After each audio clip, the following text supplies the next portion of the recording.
Excuse me, मैं doctor Bhuteshwar Vishwakarma ji से मिलना चाहता हूँ। जी कहिए। मैं ही हूँ doctor Bhuteshwar Vishwakarma. Oh sorry sir, मैं आपको पहचान नहीं पाया। मैं जनेंद्र चतुर्वेदी, आपसे अपॉइंटमेंट ली थी मैंने। प्लीज आज ही आप मुझे वो मशीन दिखा दीजिए सर।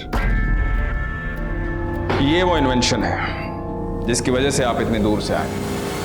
वाह डॉक्टर साहब, देखने में तो बहुत ही अद्भुत मशीन है ये, लेकिन वाकई ये लग बदल सकती है ना? Chaturvedi ji, ARTD certified product है ये, यानी कि American research and technology developers. America के वैज्ञानिकों के अनुसार 90% सक्सेस रेशियो है इसका, यानी कि ये मशीन 90% चांस रखती है किसी का भी लक बदलने का। ओ मतलब डॉक्टर साहब अभी भी 10% का डाउट है? नहीं, एक अपग्रेड वर्जन भी है इसका। 99% सक्सेस रेशियो है उसका, बट इंडिया में आने में 2 साल लगेंगे। आप एक काम कीजिए, 2 साल बाद कांटेक्ट कीजिए मुझसे। नहीं डॉक्टर साहब, 2 साल बहुत लंबा टाइम हो जाएगा। मैं एक काम करता हूँ ना, मैं इसी मशीन पे चेक कर लेता हूँ। इसके लिए आपको कंप्लीट सरेंडर करना पड़ेगा। हाँ करूँगा। डेमो के लिए कुछ लाए हैं आप? जी। ओके, आइए बैठिए आप। आने वाले 2 मिनट के बाद आपकी सारी नेगेटिव एनर्जी नष्ट हो जाएगी। आने वाला टाइम आपके लिए लाइफ चेंजर होगा।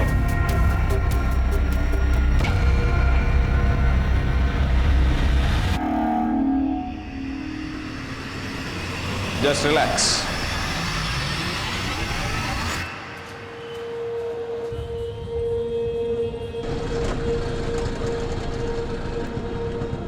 एक लंबे इंतजार के बाद अब मुझे लग रहा है अब मेरी जिंदगी पटरी पकड़ने वाली है।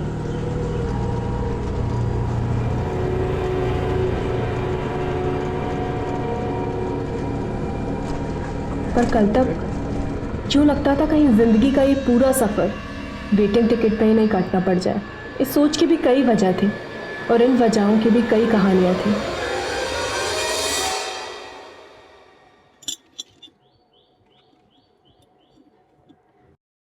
राधिका, आज तुम सूरज को राखी नहीं बांधोगी, इसका मतलब क्या है? देखो सगा भाई है तुम्हारा, और इतना घमंड मत करो तुम। वो भी भगवान का दिया है, तुम्हारे ना कहने से तुम दोनों का रिश्ता खत्म नहीं होता। पापा आपको ना सिर्फ आपका बेटा दिखाई देता है, उसकी करतूतें दिखाई नहीं देती। फरेब करे वो, गुनहगार बने हम। अरे कौन सा फरेब किया है? थोड़ा सा हेरा फेरी कर लिया, जो सारे करते हैं आजकल।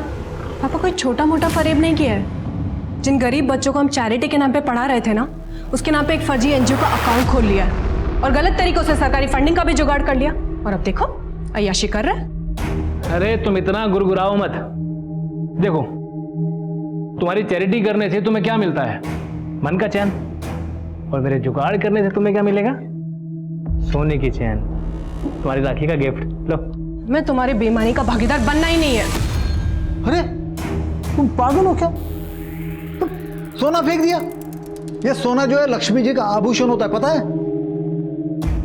अरे आप कहाँ जेब में डाल रहे हैं? बाहर निकालिए। राधिका नहीं पहन रही, तुम आपको पहना दीजिए। निकालिए ना। अरे हमारे लिए क्या लाए हो? आपका गिफ्ट आपको बाद में देंगे, पहले अपनी बहन से राखी बंधवा लें। लाइए। लो बहन, बांधो राखी। देखो राखी गई भाड़ में, अब तुम्हें ना हथकड़ी बंधवाएंगे हम। बस करो राधिका, पगला गई हो क्या? हथकड़ी लगाओगे अपने भाई को त्योहार वाले दिन? आफत मत मचाओ। अम्मा देखो, आफत तो उस दिन आएगी जब आपके लाडले बेटे के चक्कर में ना हम सारे बर्बाद हो जाएंगे।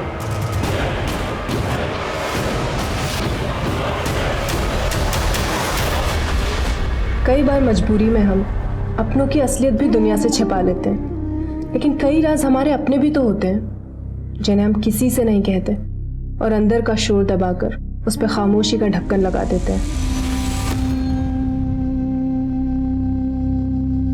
फिर खुद को बिजी रखने का दिखावा करते हैं। हमारी जिंदगी में बहुत कुछ ऐसा होता है जो हमारे बस के बाहर होता है।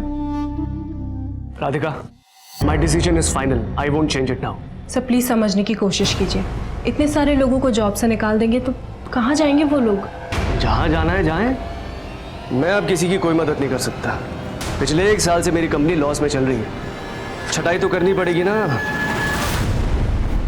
क्या ये तुम तो बड़ा बौला करती थी ना, हाँ, कि मेरे माँ के ट्रीटमेंट के लिए इस कंपनी से लोन दिलवा दोगी। जॉब से निकलवा दिया तुमने, मैं तुम्हें छोड़ूंगा? ये झूठ बोलती है, मेरी नौकरी खा गई यार। बोली मेरी माँ का कैंसर का ट्रीटमेंट करवा देगी, कुछ नहीं करवाई। छोड़ूंगा नहीं तुमको।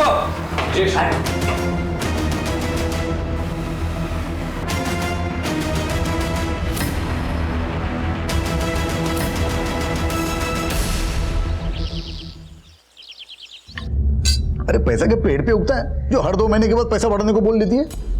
साहब 2 साल से 3,000 में ही काम कर रहे हैं। राधिका दीदी ने बोला था कि इस महीने से 4,000 देंगे। सुन सुन सुन, ये घर के मालिक जो हम हैं, राधिका नहीं है। सुलक्षणा, तू अंदर जाके काम कर, टेंशन मत ले। जी दीदी।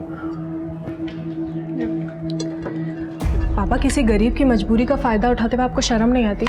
इतने कम पैसों में वो कितना काम करती है, और अगर हम जरा सा पैसा बढ़ा देंगे तो क्या बिगड़ जाएगा? वैसे भी उसको तनख्वाह तो हम देते हैं ना। अच्छा, तू अब ये जता रही कि हम भी तेरा दिया हुआ खाते हैं, तो अपने अहंकार में अपने भाई की तरह अपने बाप को भी घर से बाहर निकाल देना। नहीं खाना है हमें तुम्हारा खाना।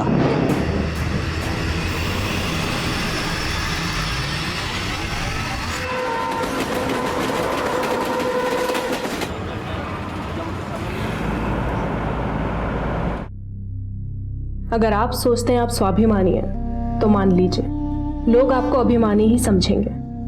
जब ग्लास आधा भरा होता है तो लोग उसको आधा खाली ही कहते हैं। लोगों की नज़र में मेरा सच भी ऐसा ही था, आधा। अब खाली हो या भरा हुआ मालूम नहीं, पर मैं इसी अधूरेपन से भाग रही थी।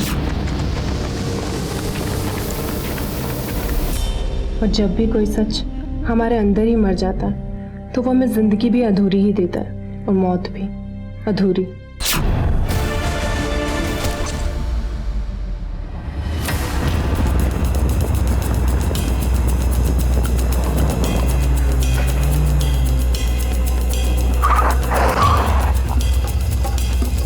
बहुत ही ब्रूटल मर्डर है सर। आसपास ऐसा कुछ भी नहीं मिला है जिससे लड़की की पहचान हो, और जिस मात्रा में खून पड़ा हुआ है, शायद ये जगह बहुत ही सुनसान है। पॉसिबल है सर लड़की सेक्सुअल ऑफेंडर्स का शिकार हुई हो। लाश की हालत देख के तो यही लग रहा है कि जैसे किसी ने गहरी रंजिश निकाली है इस लड़के से। मनीष, पता करो कौन है ये लड़की।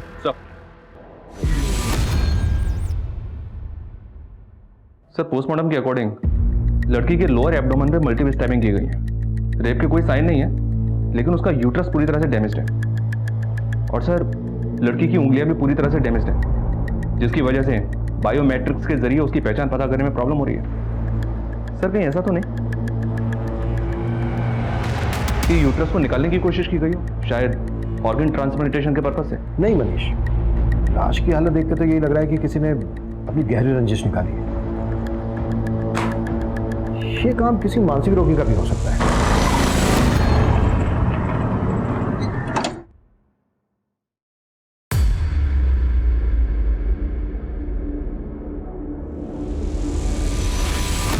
लड़की की पॉकेट से ये स्लिप मिली। ये कोई बिल या रिसीट है, पर खून बहुत है इस पर, कुछ पढ़ने में नहीं आ रहा है क्या लिखा है। सुमित, इसको सॉल्वेट से वॉश करवाओ, शायद कुछ पढ़ने में आ जाए। सब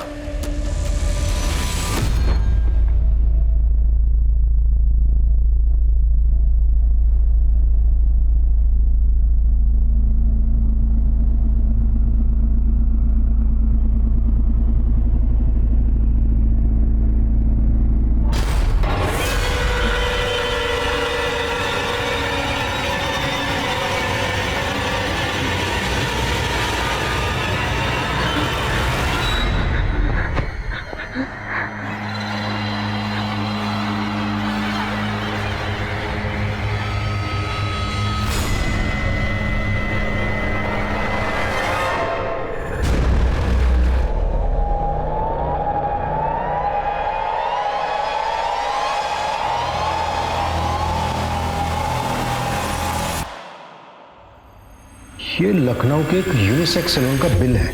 जी सर, इस पर लखनऊ का एड्रेस तो लिखा है, लेकिन सर सैलून का फोन नंबर नहीं है। ये बिल है 24 जुलाई का, और पोस्टमार्टम रिपोर्ट के मुताबिक इस लड़की का 25 जुलाई को यहाँ दिल्ली में मर्डर हुआ था। क्या मर्डर से एक दिन पहले ये लड़की लखनऊ के इस यूनिसेक्स सैलून में गई थी?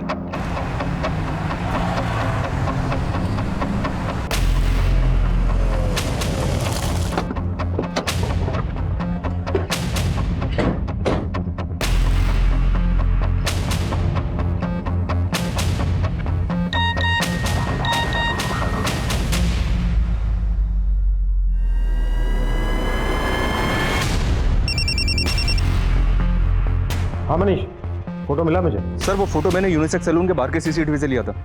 वो लड़की 24 जुलाई को लखनऊ के इसी यूनिसेक्स सैलून में आई थी। नाम पता चला उसका? सैलून के मालिक से बात किया सर, लेकिन वो उसके बारे में कुछ नहीं जानता। लेकिन सर उसने यहाँ पे कार्ड से पेमेंट किया था।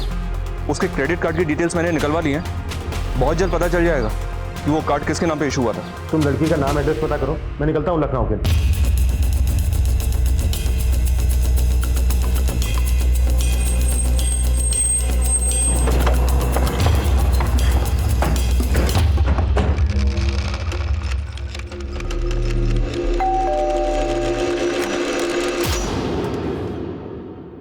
राधिका सिंह यहीं रहती है?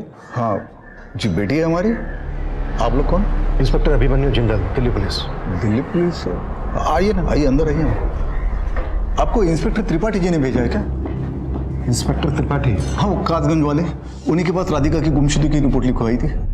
आपने राधिका की गुमशुदगी की रिपोर्ट लिखवाई थी? हाँ, अब आपको एफआईआर की कॉपी दिखाएं क्या? आप बताइए ना, राधिका को कुछ पता चला? 27 जुलाई को हमें दिल्ली में एक लड़की की लाश मिली जिसका 25 जुलाई को मर्डर हुआ। लाश की जेब से हमें यहाँ लखनऊ के एक सैलून की रिसीट मिली है जहाँ पर राधिका 24 जुलाई को गई थी। अम्मा हम सैलून जा रहे हैं।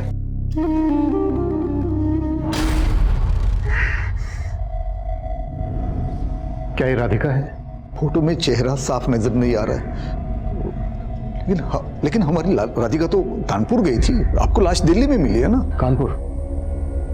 क्या बोल के गई थी कानपुर में? वो कहाँ जा रही है? शॉपिंग वॉपिंग करने के लिए गई थी बाजार में। उसके बाद उसका फोन बंद आने लगा। हम टेंशन में आ गए। वो त्रिपाठी जी को हम रिपोर्ट लिखवा दी। दिल्ली में आपका या राधिका का कोई जानने वाला रहता है जहाँ पर राधिका जा सकती है? दिल्ली में तो क्या, हमारा कानपुर में कोई जान पहचान वाला नहीं है। त्रिपाठी जी, ये राधिका की मिसिंग कंप्लेंट कौन सी डेट में दर्ज हुई थी? ये 26 जुलाई की दोपहर को हमने कानपुर पुलिस से भी राधिका की डिटेल शेयर की थी, लेकिन फिलहाल वहां से कोई जवाब नहीं आया है। लेकिन 25 जुलाई की सुबह 9:30 बजे लखनऊ रेलवे स्टेशन की सीसीटीवी फुटेज में राधिका कैप्चर हुई थी। ये देखिए सर,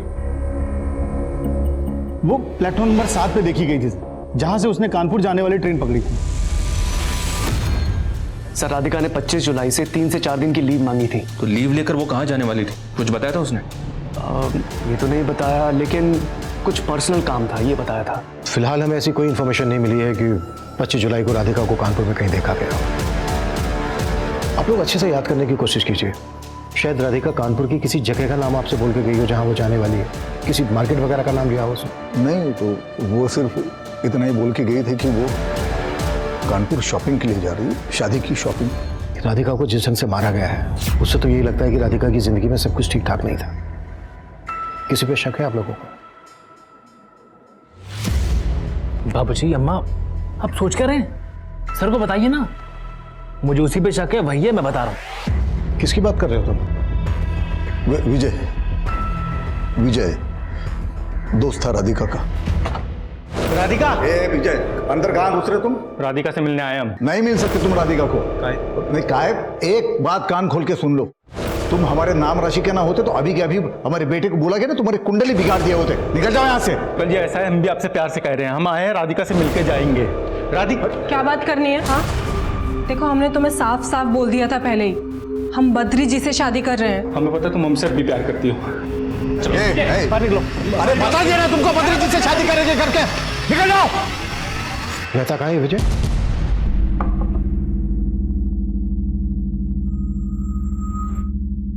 सर, ये रतन तिवारी है, इस इलाके के बहुत बड़े कॉन्ट्रैक्टर। अरे नहीं, बड़े हम नहीं, बड़े डॉक्टर साहब हैं। डॉक्टर साहब, हम आपके सानिध्य में आना चाहते हैं। देखिए, अगर आप ये सोच के आए हैं कि मेरे पास कोई जादू की छड़ी है और पल भर में सब बदल सकता है, तो आप जा सकते हैं।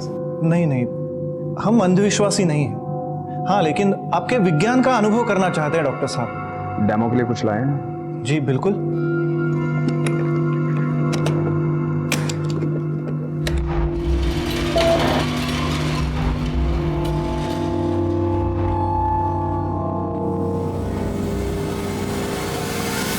सर हमारी बात सुनिए। सर नहीं, सर हमारी बात। सर हमने राधिका को नहीं मारा सर।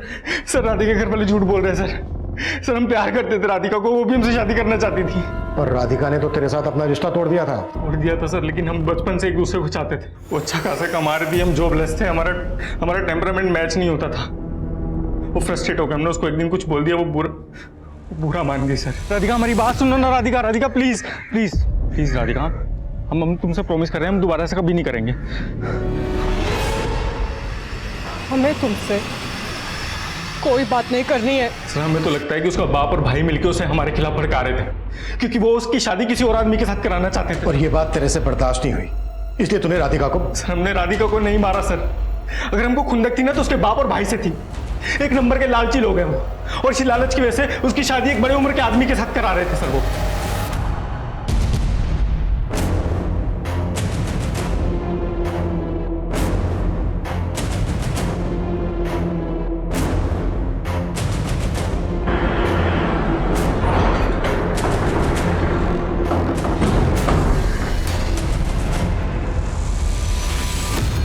ये आप क्या बोल रहे हैं सर?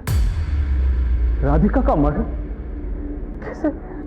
तुम्हें वाकई में कुछ नहीं पता या कोई ड्रामा? सच कह रहे हैं सर, हमें कुछ नहीं मालूम। तो इस दौरान तुम्हारी राधिका के माँ बाप से कोई बातें नहीं हुई? आखिरी बार बात तब हुई थी जब उन्होंने हमारा और राधिका का रिश्ता तोड़ दिया। तुम्हारा और राधिका का रिश्ता उन्होंने तोड़ दिया? जी सर,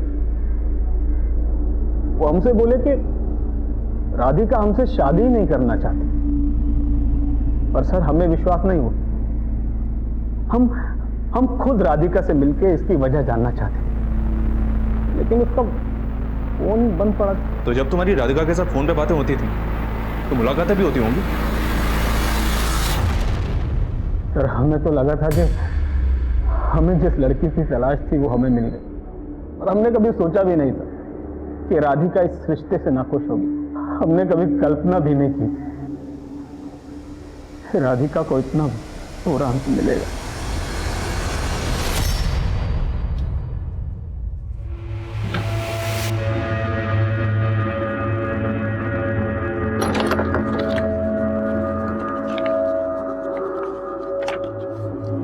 पापा, अब क्या सूझा है आपको? राधिका की अलमारी में क्या ढूंढ रहे हैं आप? मेरा एक फाइल है, वो उसे ढूंढ रहा था। तुम क्या कर रहे हो यहाँ पे? जाओ ना, तुम्हारा काम करो ना।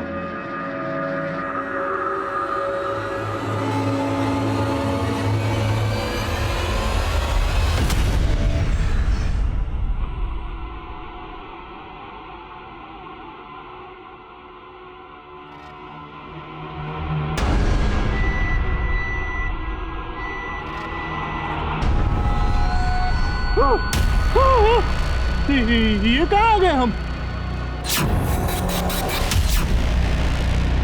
उठ, अबे उठ बे, उठ। हाँ?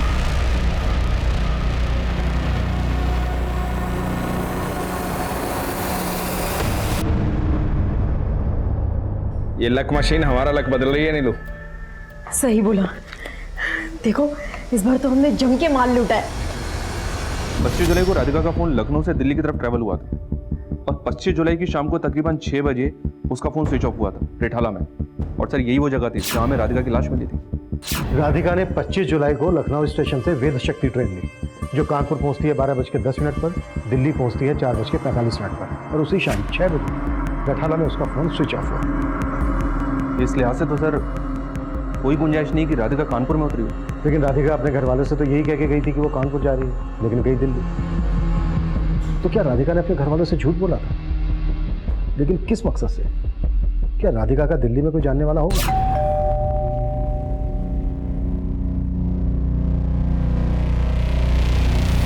लेकिन सर राधिका के कॉल रिकॉर्ड्स में दिल्ली का कोई नंबर नहीं मिला। क्राइम सीन का डम डेटा निकलवाओ और चेक करो कि मर्डर वाले दिन कानपुर या दिल्ली का नंबर उस एरिया में कोई एक्टिव था क्या। Okay sir. और एक बात है सर, मैं बद्री से मिला था, उसने बताया कि राधिका के पेरेंट्स ने उसका और राधिका का रिश्ता राधिका की मौत के 5 दिन बाद खत्म कर दिया था, 30 जुलाई को। व्हाट? या सर। और इस बात को कंफर्म करने के लिए मैं जब राधिका के पेरेंट्स से मिला तो वो बोले हमारे लिए तो राधिका गुमशुदा थी, और जिस लड़की की शादी होने वाली हो वो इस तरह अचानक घर से गायब हो जाए तो आपको पता है ना लोग क्या क्या अटकलें लगाते हैं। बद्री जी को जवाब देना हमारे लिए मुश्किल हो गया था, तो हमने उनसे रिश्ता ही तोड़ दिया। उनका जवाब सुन के मुझे यही लगा कि शायद वो लोग इस बात को मान बैठे थे कि राधिका को बद्री पसंद नहीं था, इसलिए राधिका गायब हो गई। बद्री राधिका से 15 साल बड़ा था। कहीं ऐसा तो नहीं है कि राधिका की बद्री के साथ शादी हो रही थी, इसी वजह से वो भाग गई हो? सर, इसलिए राधिका के पेरेंट्स पर भी नजर रखने के लिए आदमी लगा दिए। ये भी चेक करो कि 25 जुलाई को राधिका ने टिकट कहाँ की ली थी, कानपुर की या दिल्ली की। उसी से क्लियर होगा कि राधिका की ये जर्नी प्री प्लान थी या फिर राधिका किसी और के प्लान का शिकार हुई। Okay sir.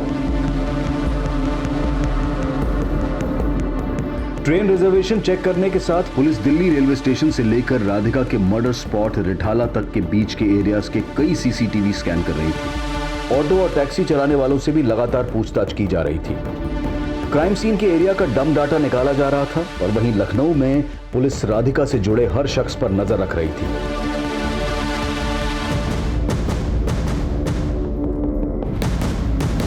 अरे तुम क्यों चिंता कर रही हो?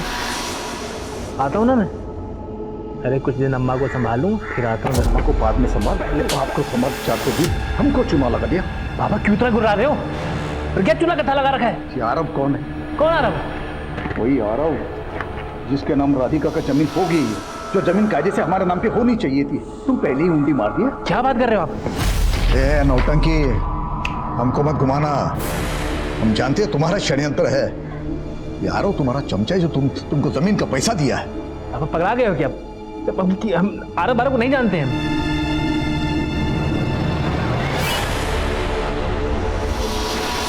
साहब, हम पिछले 2 साल से राधिका दीदी के यहाँ काम कर रहे हैं, लेकिन आपने हमें यहाँ। देखो सुलक्षणा, घबराओ मत। हम सिर्फ इतना जानना चाहते हैं कि राधिका के अपने माँ बाप और अपने भाई से रिश्ते कैसे थे? भाई राधिका दीदी के साथ नहीं रहते थे और पिताजी से बहुत चिड़ी चिड़ी सी रहती थी राधिका दीदी। अपनी माँ से बहुत प्यार करती थी, इससे ज़्यादा और कुछ नहीं पता हमें साहब। फिर राधिका की बद्री से शादी होने वाली थी, तो क्या राधिका इस शादी से खुश थी?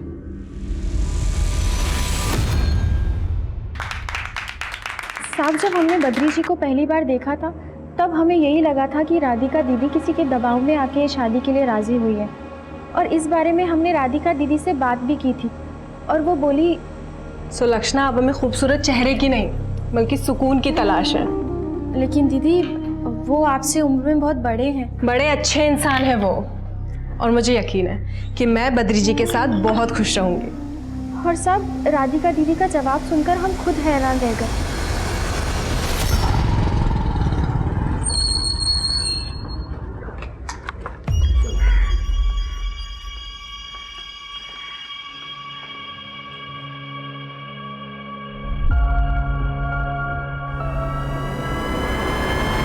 ये आप क्या कह रहे हैं सर? राधिका मेरी कलीग थी, इसलिए वो मेरे साथ फोन पर बात किया करती थी। राधिका ने दिल्ली के लिए ट्रेन पकड़ने से पहले भी तुम्हें फोन किया था? सर, ऑफिस का एक पेंडिंग काम आ गया था, वो याद दिलाने के लिए उसने मुझे फोन किया था। तो राधिका रोज तुम्हें रात को 10-10 बजे ऑफिस का पेंडिंग काम याद दिलाने के लिए फोन किया करती थी? सर, आप गलत समझ रहे हैं। सर, मैं राधिका को अपनी बहन मानता था। मेरी वाइफ भी मेरे साथ आई है, चाहो तो आप उनसे पूछ लीजिए। अच्छा, राधिका तुम्हारी बहन जैसी थी। राधिका ने कभी तुम्हें इस तरह का हिंट दिया जो उसकी हत्या की वजह हो सके? करीब 1 महीने पहले हमारे बॉस ने हमारे स्टाफ के कई लोगों की छटनी कर दी थी। सर, राधिका HR में थी, उसी ने सभी लोगों को न्यूज़ दी थी। उसके बाद ऑफिस में बड़ा बवाल हुआ था। क्या ये तुम तो बड़ा बवाल करते थे ना, हाँ, कि मेरे माँ के ट्रीटमेंट के लिए इस कंपनी से लोन दिलवा दोगी? जॉब से निकलवा दिया तुमने, मैं तुम्हें छोड़ूंगा। ये झूठ बोलती है।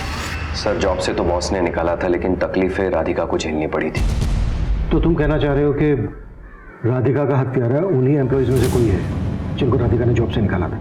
नहीं सर, ये तो नहीं कह सकता, लेकिन जॉब जाने के बाद सबसे ज्यादा परेशानी ब्रिजेश और श्यामलाल को हुई थी। ब्रिजेश और श्यामलाल? सलाम सर। हाँ सलाम, बोल क्या खबर है? राधिका के प्रेमी विजय की खबर है। 1 नंबर का लड़की बार है साहब। 12 में संगम लॉज है, वहाँ आए दिन नई नई लड़कियाँ लेकर जाता है। वो लॉज वाला तो बता रहा था कि ये सिलसिला बहुत सालों से चला आ रहा है। चल ठीक है, इस वजह पे नजर गड़ा के रख। पुलिस लखनऊ में राधिका से जुड़े हर इंसान को खंगाल रही थी, लेकिन राधिका के दिल्ली जाने का राज अब भी दूर नजर आ रहा था। 2 मिनट में सारी नेगेटिव एनर्जी नष्ट हो जाएगी। आने वाला टाइम आपके लिए लाइफ चेंजर होगा।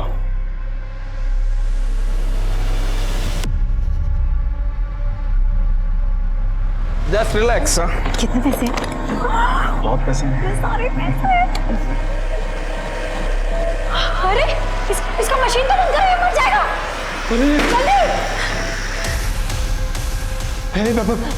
हेलो, हे भाई साहब, मर गया है।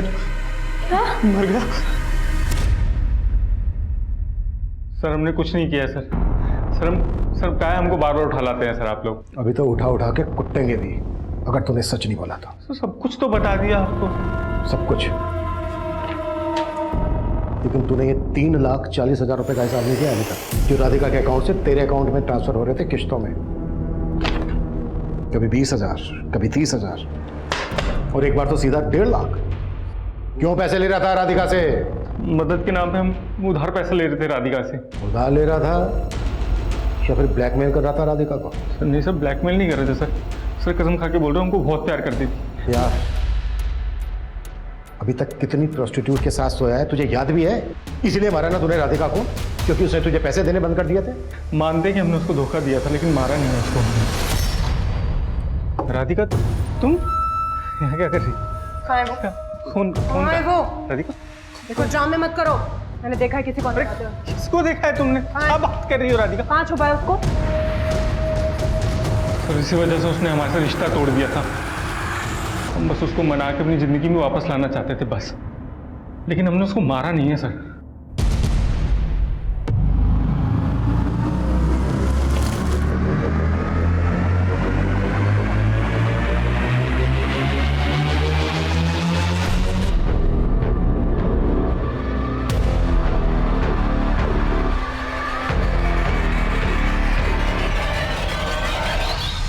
आरव? जी सर। सर राधिका की जमीन आरव के नाम हो गई है, वो जमीन जो दादाजी ने राधिका के नाम करी थी। हमें तो इसमें राधिका के वकील का कोई झोल लग रहा है। नाम क्या वकील का? सत्येंद्र मिश्रा। वो तो ये भी बताने के लिए तैयार नहीं कि आरव है कौन। सुमित वकील की डिटेल ले इनसे, जाके मिलो और पता करो आरव कौन है। नीरज भाटिया, तू तो कह रहा था तुझे पता ही नहीं है राधिका दिल्ली गई थी, जबकि राधिका की ट्रेन टिकट तेरे बुकिंग आईडी से हुई है, कोमजी 124। किराया आईडी है ना? हाँ सर, वो राधिका मुझसे टिकट जरूर बुक करवाती थी, लेकिन मैंने कुछ नहीं किया है सर। कुछ नहीं किया तो ये बात तूने हमसे पहले क्यों नहीं बताई? मैं डर गया था सर। देख अब कुछ भी मत छुपाना हमसे और ना ही झूठ बोलना। राधिका दिल्ली में कहाँ गई थी? वो रिठाला। रिठाला? वहीं राधिका का मर्डर हुआ था। देखिए सर, मुझे इसके बारे में कुछ नहीं मालूम। राधिका अक्सर रिठाला जाया करती थी। क्यों जाया करती थी? नहीं पता सर। रिठाला में किससे मिलने जाती? पिंकी छाबरा से। ये पता तुम? हाँ सुमित। सर मैं उस लॉयर सत्येंद्र मिश्रा से मिला, वो बता ही नहीं रहा है कि आरव कौन है। बोल रहा है कि जब तक हम लोग कोर्ट के ऑर्डर नहीं लाएंगे वो हमें कोई भी स्टेटमेंट नहीं देगा। व्हाट?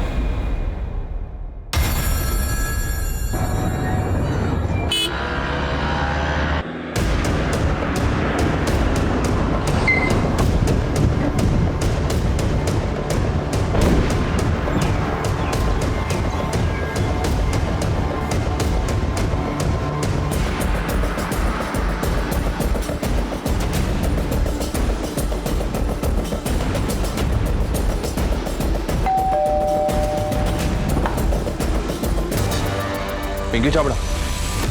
क्या? राधिका जी की लाश? पिंकी छाबड़ा, हमसे कुछ भी छिपाना मत। 25 जुलाई को राधिका यहाँ भी आई थी ना? तुम्हारा उसके मर्डर से क्या ताल्लुक है, बोलो। साहब मुझे तो मालूम भी नहीं है राधिका जी का मर्डर हुआ है। हाँ 25 तारीख को वो यहाँ आने वाली थी लेकिन आई नहीं। राधिका यहाँ क्यों आती थी? साहब वो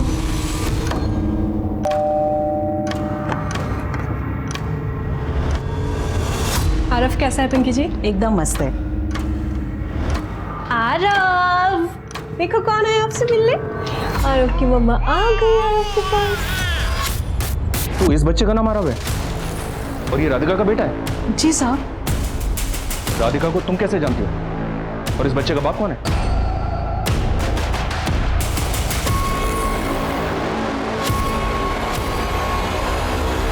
सर आप मुझे फिर गलत समझ रहे हैं।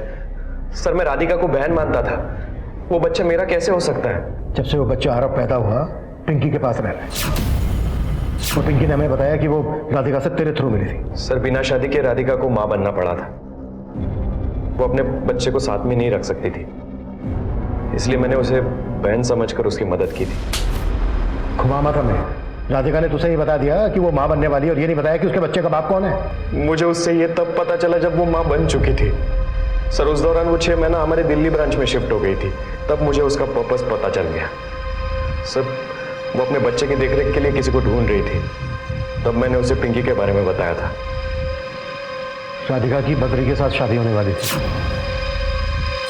बद्री को इस बच्चे आरव के बारे में पता चल गया हो, कभी राधिका ने ऐसा कुछ हिंट दिया था? नहीं सर, पर वो चाहती थी कि बद्री से शादी करने के बाद आरव उसके साथ ही रहे। इस बच्चे के बाप के बारे में राधिका ने तुम्हें कभी बताया? नहीं साहब, उन्होंने तो कभी नहीं बताया। लेकिन हाँ, एक बार जब राधिका मैडम बच्चे से मिलके जा रही थी तो एक औरत यहाँ आई थी। औरत? कौन औरत? मम्मा के साथ जाना है आरव को। मम्मा जल्दी वापस आ जाएंगे, ठीक है? मैंने देखा एक औरत चिपके हमें देख रही थी।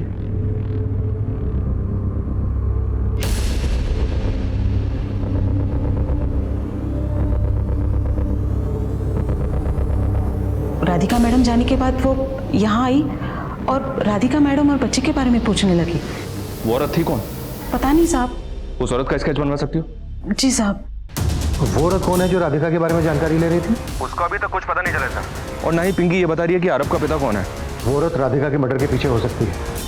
धीरज ने हमें बताया था राधिका ने दिल्ली अपना ट्रांसफर करवाकर अपने बच्चे की डिलीवरी की। एक काम करो, दिल्ली के सारे क्लिनिक्स, हॉस्पिटल छान मारो, वहां से हमें जरूर कोई ना कोई लीड मिलेगी।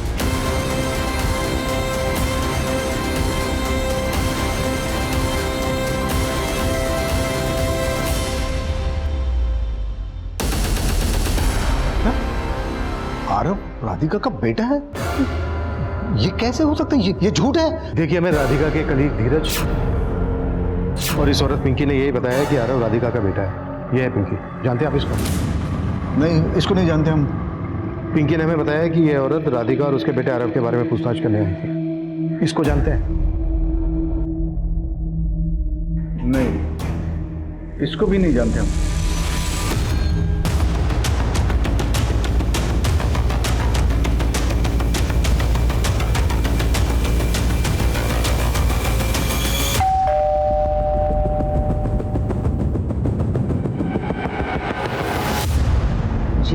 हमें बद्रीनाथ जी से मिलना है। आप? मैं उसकी माँ हूँ, शकुंतला। क्या राधिका का एक बेटा है? जी। अच्छा, इस औरत को जानते हैं आप? हमें शक है कि राधिका के मर्डर में इस औरत का हाथ हो सकता है। नहीं सर, हम नहीं जानते। बद्रीनाथ जी, राधिका के कलीग धीरज ने हमें बताया था कि राधिका आपसे शादी करने के बाद अपने बच्चे आरव को आप ही के साथ रखना चाहती थी, अडॉप्ट करके। क्या ये सही है? हमारी हमेशा से एक विश थी कि हम शादी के बाद एक अनाथ बच्चे को अडॉप्ट करें और उसे माँ का प्यार दें। क्या आप हमारी ये विश पूरी करेंगे? हाँ सर, हमने तब राधिका को कह दिया था कि हम शादी के बाद कोई अनाथ बच्चा अडॉप्ट कर लें, लेकिन सर हमें बिल्कुल भी अंदाजा नहीं था कि उसका कोई अपना बच्चा था।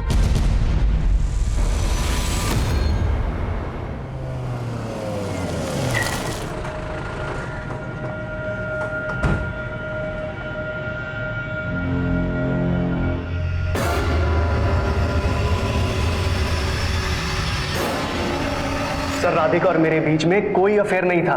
लेकिन आरव तेरा ही बेटा है, ये मैटरनिटी क्लिनिक से पता कर लिया है हमने। वो मेरी गलती थी सर, बस। करीब 1.5 साल पहले मैंने अपने पूरे स्टाफ के लिए अपने फार्म हाउस पे पार्टी रखी थी। वहाँ पे राधिका ने बहुत ज़्यादा ड्रिंक कर ली थी। चलो, मुझे धोखा दिया। मेरे होते हुए दूसरी लड़कियों, आराम से। दूसरी लड़कियों। Radhika, Radhika, it's okay. संभालो अपने आप को, इतना ज़्यादा सोचने की ज़रूरत नहीं है। वो कर सकता है, मैं क्यों नहीं? सर उस दिन राधिका इमोशनली ब्रोकन थी, हम दोनों ड्रंक थे इसीलिए। लेकिन सर अगले दिन हम दोनों ने डिसाइड किया था कि हम उस रात को हमेशा के लिए भूल जाएंगे। फिर 1 हफ्ते के बाद राधिका मेरे पास आती है और मुझे बताती है कि वो प्रेग्नेंट है। राधिका, हमने मिलकर डिसाइड किया था ना, एक काम करो, तुम अबॉर्शन करा लो। नहीं सर, मैं इस बच्चे को जन्म देना चाहती हूँ। राधिका, यू नो ना, आई एम मैरिड। सर आप टेंशन मत लीजिए, आपको कोई तकलीफ नहीं दूंगी। सर राधिका अपने डिसीजन से हटना नहीं चाहती थी, इसीलिए मुझे उसकी मदद करनी पड़ी। मैंने पर्पसफुली उसका ट्रांसफर दिल्ली में करवाया था सर। और यही नहीं, इंसानियत के नाते जिस दिन डिलीवरी थी मैं उससे मिलने भी गया था। अब तक पुलिस के लिए हर मोड़ एक डेड एंड था और हर कोशिश नाकामयाब थी, और अब उनकी उलझनें और बढ़ने वाली थी। ये 25 जुलाई की फुटेज है सर, जिस शाम राधिका का मर्डर हुआ था। और सर ये फुटेज देख के आपको ऐसा नहीं लग रहा है कि राधिका को गाड़ी में जबरदस्ती बिठाया गया? किसके नाम पर रजिस्टर्ड है ये गाड़ी? डॉक्टर भूतेश्वर विश्वकर्मा। ये विश्वकर्मा एक कॉन मैन है सर, लग बदलने की मशीन के नाम पे कई लोगों को लूट चुका है। दिल्ली के कई थानों में इसके नाम पे 400 BC के केसेस दर्ज हैं। दिल्ली में हमारी टीम इसके बारे में पता लगा रही है।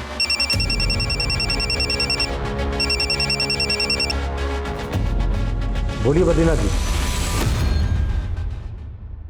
जी, उस दिन मैं ही राधिका का पीछा कर रही थी।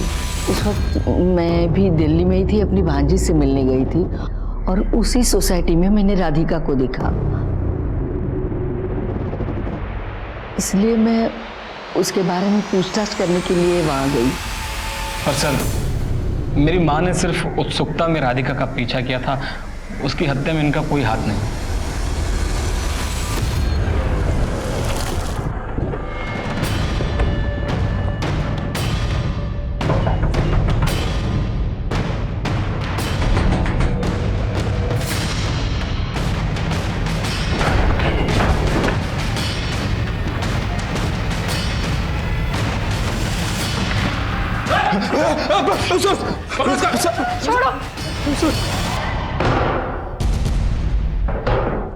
सर मानता हूं कि बहुत लोगों को चूना लगाया, पर किसी को मारने का नहीं सोचा था सर। वो गलती से एक आदमी मर गया था।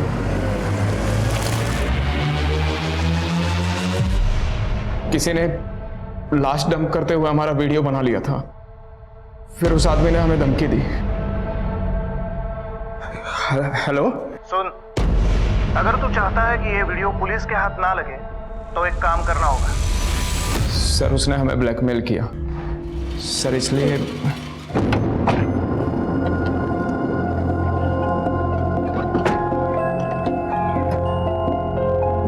दीदी, वो आपको गाड़ी चलानी आती है क्या? हाँ, क्या हुआ? वो मेरे हस्बैंड को हार्ट अटैक आया है। चलिए मैं देखती हूँ। भाई साहब, आप ठीक है ना भाई साहब? क्या कर रही हो? ये बैग क्यों अंदर डाल रही हो मेरा? कौन है तुम लोग? क्या कर रही हो ये?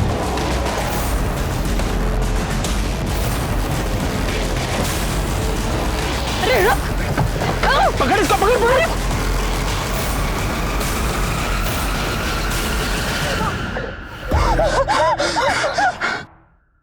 देखो, यही है ना वो लड़की? सिर्फ उसका हाथ और पैर काटने नहीं कहा था हमने, उसके जिस्म का एक एक हिस्सा काट।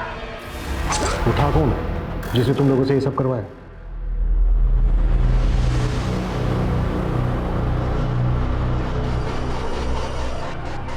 ये तो हम सोच ही नहीं पाए कि जिन जड़ों को हम इतना दूर दूर तलाश रहे थे, वो जड़ें तो हमारे इतने करीब थे।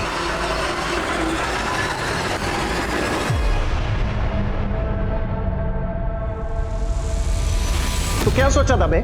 हमको चंपत लगा के भाग जाएगा? एक मर्डर किया है ना, अब दूसरा भी करना पड़ेगा। यही है ना वो लड़की? सिर्फ इसके हाथ और पैर काटने नहीं कहा था हमने, इसके जिस्म का एक एक हिस्सा काट।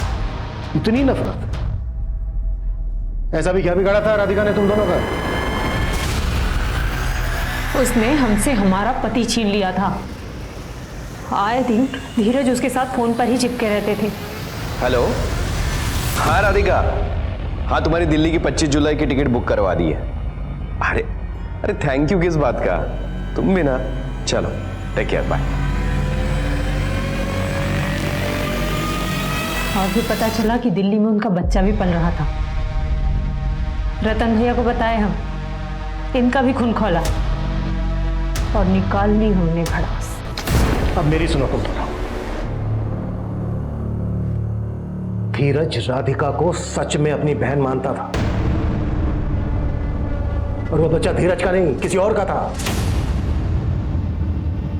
अब तुम अपने हाथ से ना जेल में निकल जाएगी भड़ास।